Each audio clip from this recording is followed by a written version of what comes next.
بسم اللہ الرحمن الرحیم۔ اللہم صلی علی محمد وآل محمد۔ آج کا ہمارا سبق ہے مکتوب نمبر 53 پارٹ 9۔ مولا امیر کائنات علی ابن ابی طالب علیہ السلام نے فرمایا کہ کاموں کو دیکھتے بھالتے رہنا اور سچے اور وفادار مخبروں کو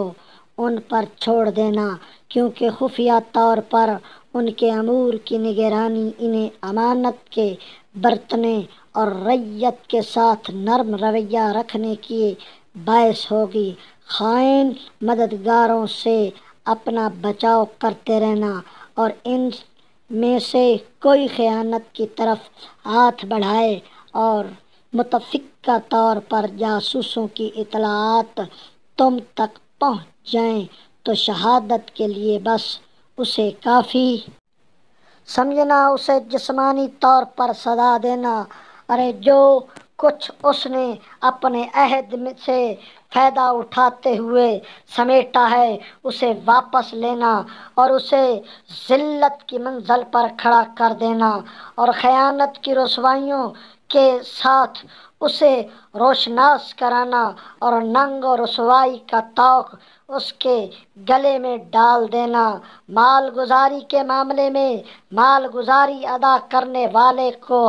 مفاد پیش نظر رکھنا، کیونکہ باج اور باج گیروں کی بدولت ہی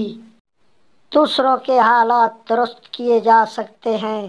سب اسی خراج اور خراج دینے والوں کے سہارے پر جیتے ہیں، اور خراج کی جمع آوری سے زیادہ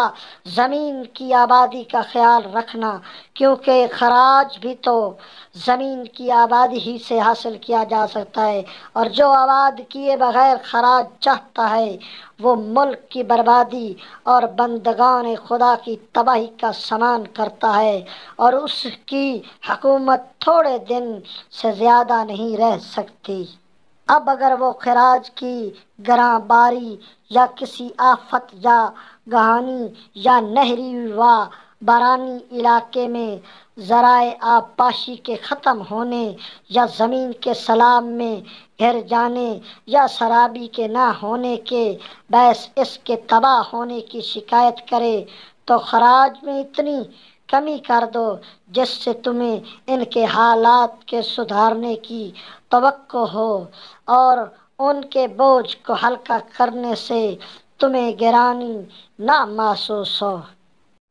اللہم صلی علی محمد وآل محمد۔